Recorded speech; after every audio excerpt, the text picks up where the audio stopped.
Hey guys, what's up? I know it's been a really long time. Sorry about that. I was really busy and then we had computer issues, but I'm back now.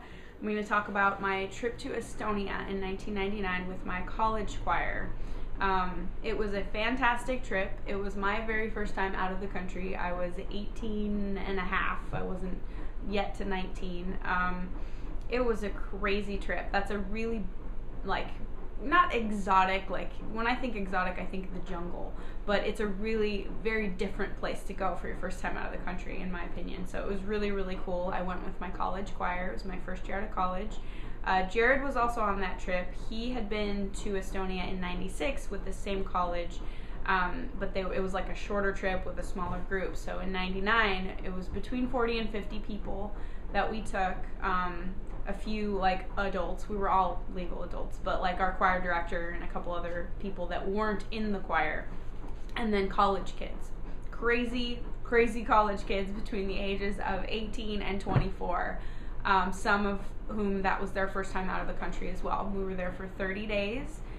We participated in Laulupidu, which is a song festival that happens once every 5 years in Estonia. It's like a national song festival, and it's fabulous. And we were there during one of the big ones because they have little festivals in the in-between years, but this was a big one. I think we were the only non-Estonian choir there that year too, which was super awesome. It was really special.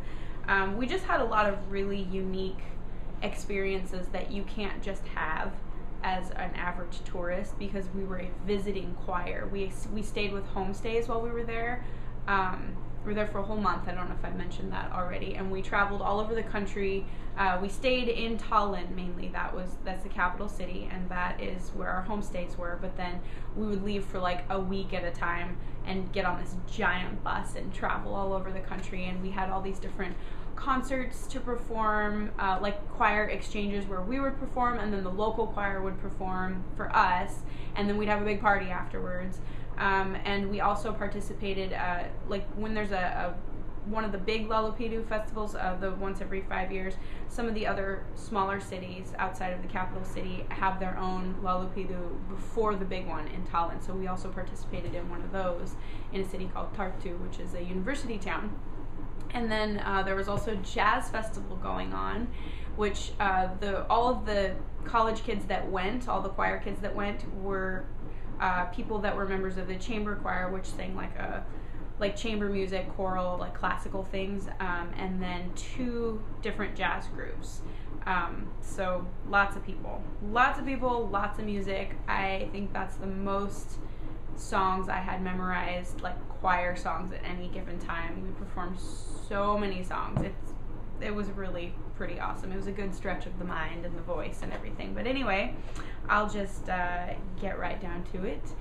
So I don't remember what day of the week we left. It was we went middle of June to middle of July, and we flew. I do remember we flew out in the midday, 1 o'clock, and I remember that because I saved the ticket stub because I'm a dork. But it was my first time out of the country. Of course I'm going to save it.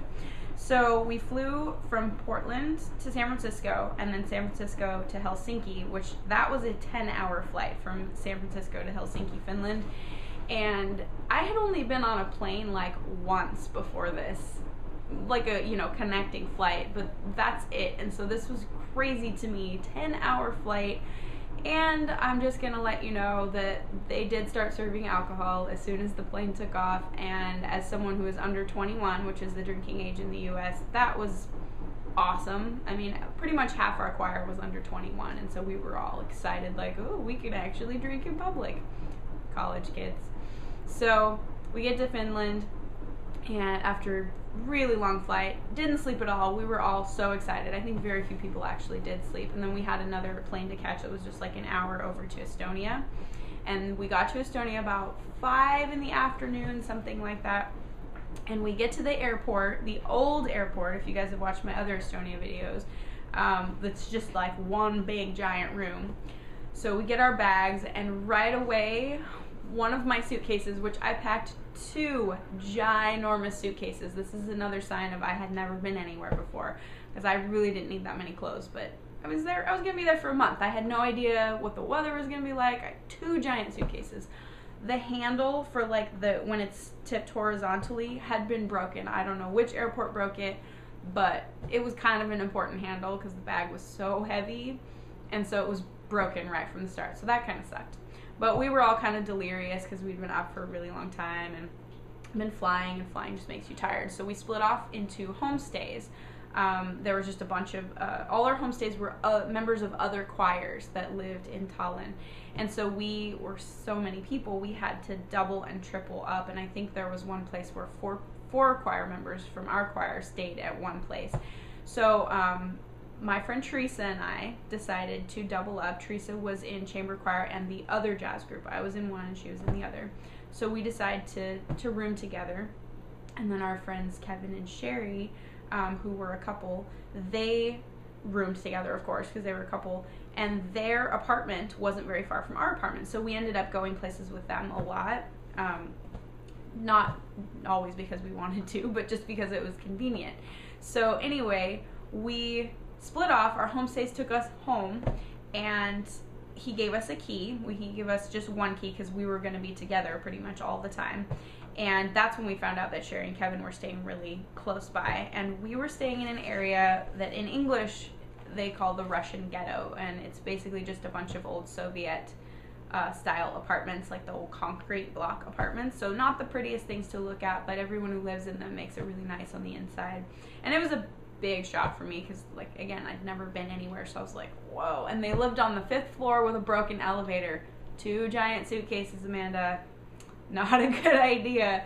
So we get all kind of settled in, and our homestay, it was a man, and he was married and had 2 little boys, but their apartment was really small, so their boys had to go stay with their grandparents while we were there for a whole month. Estonians are extremely hospitable and accommodating, and it made us feel bad, like they couldn't even stay with their kids for a month, but you know, they were like, no, it's fine. And they make you feel like, oh no, don't even worry about it. This is totally normal. It's not a big deal.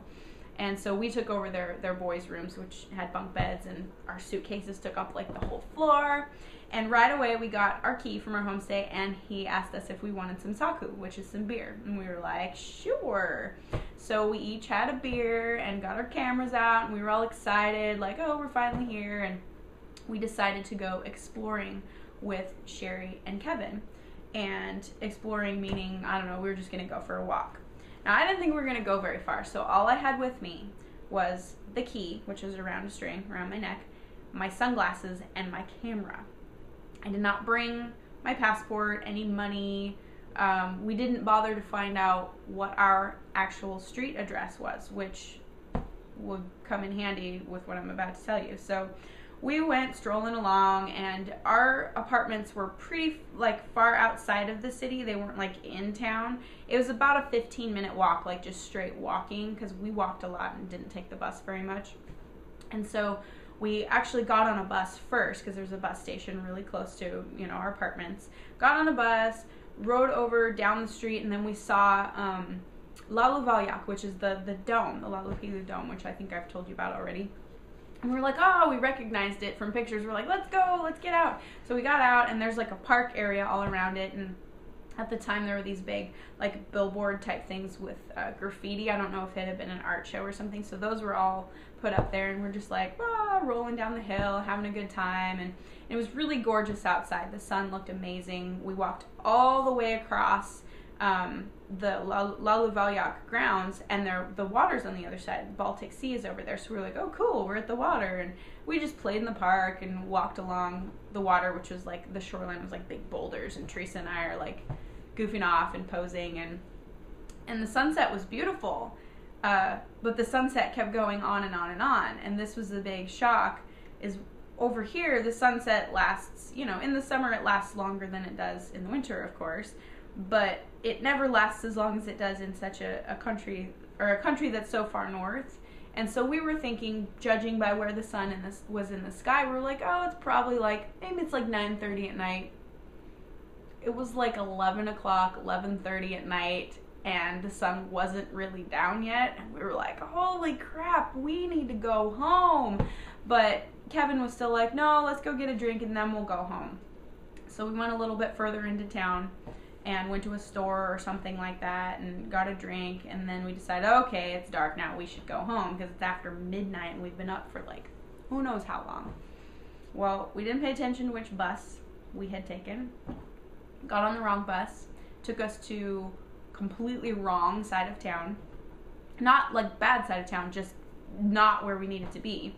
And so we were like, oh crap, we just need to get off this bus. So we got off the bus and we're just kind of wandering around. We were by the shoreline, so we're like, okay, maybe if we just follow the shore, we can find like something that looks familiar. So eventually we found Laluvalyak again. We're like, okay, Laluvalyak. We know that if we cross all the way across this, we can get to the road that the bus brought us from our like apartment complex. So okay, we're not lost. And at this point, Teresa and I had kind of ditched Sherry and Kevin because they were fighting and we didn't want to hang out with them anymore. And we had asked for help of this boy on a bike, and he didn't really speak English, and he felt so bad because he wanted to help us, but he's like, I don't understand. He just kept saying that, I want to help, but I don't understand. So Teresa and I found Laluvalyak. We walked across the grounds back to the street, which was called Narvamonte. Now I know, it's ingrained in my brain. We're like, oh, phew, okay, we're safe. We'll just keep walking down this road and we'll find our apartments. Well, the problem, if any of you have ever seen Soviet-style apartments, they all look the freaking same, especially in the dark.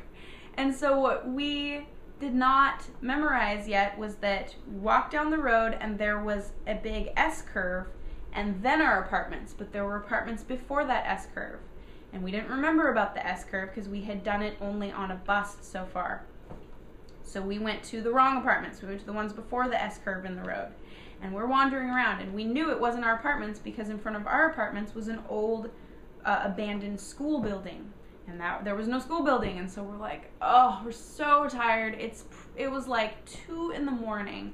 And so we decided, okay, we need to get like a taxi or something. We need to do something. If we had known our address, we could have told our address to a taxi driver. That is the thing about remembering address, yeah. But we didn't know our address. Teresa did have some money on her, so we had to jump in front of a taxi because he was not wanting to stop. And he did not speak English, so I said, take us to a phone. So he takes us to a gas station. And my brilliant idea was to call my mom. And I bet you're thinking, Amanda, why would you call your mom? Because what could your mom possibly do? Well, my idea was because our parents were all given a list of emergency contact numbers, and those numbers was the place where our director Lonnie was staying. He was staying with Hirvo. So Hirvo's phone number was on that list, and Lonnie had the master list of our addresses. So my idea was, I'll call my mom. I should have thought to just get the phone number from her, but I was delirious. So I was like, Mom, call Lonnie and get that address, and then I'll call you back in like 10 minutes and you'll give me the address, and then I can give it to a taxi driver, and then we can get home. But as soon as my mom picked up, like I was calling my mom, as soon as she picked up, I burst into tears because I was so tired and so frustrated, and I was like, Mom, I'm lost, and I'm like 5,000 miles away from home, and she's like, what am I supposed to do about it? And I was like, I don't know. And so I told her my idea, and she's like, okay, I'll try. In the meantime, Teresa was sitting outside because she was a smoker. She was smoking a cigarette, and another girl our age had pulled up to get gas, an Estonian girl.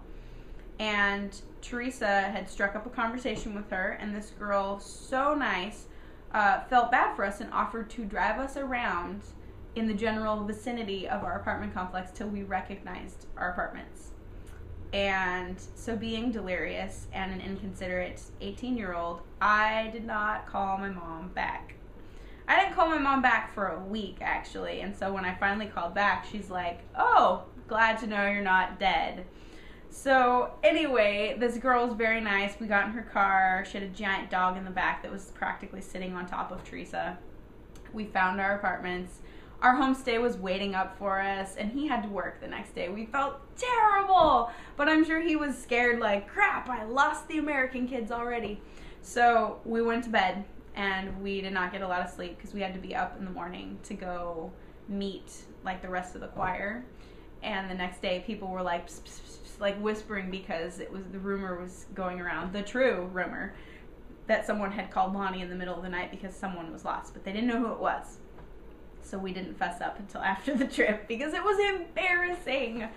But anyway, the next day we met with our choir and we got led on a walking tour of Old Town Tallinn, which was beautiful. And there's lots of great pictures of that, pictures of like the town, or it's like the side of the, like a piece of the wall, whatever, not the wall. Estonian, like the wall around Old Town. Sorry, can't think of that right now. Not thinking of the right words. Anyway, and just got some cool pictures of each other, you know, different people in the choir. There's pictures of Jared in there. We were not together at the time, but I had a massive crush on him, so I took lots of pictures of him. Yeah, that's embarrassing too. Anyway, it was a really good walking tour, and we also, they give us little historical tidbits about different things. We got to go and sing in the town hall in the square, and then they showed us this church. We didn't go in it, but a church where you can't really perform any songs in there because if you sing one note or even speak, the reverberation is like 12 seconds, so you can't sing anything up to speed anyway. But just really, really super cool tour, and we, of course, were like chattering with our friends, like, oh, what's your homestay like, blah, blah, blah. And then they showed us where our rehearsal space was going to be, which was, I think it was the Georg Otts school, which our foreign exchange student was the school that she went to. I think that was it.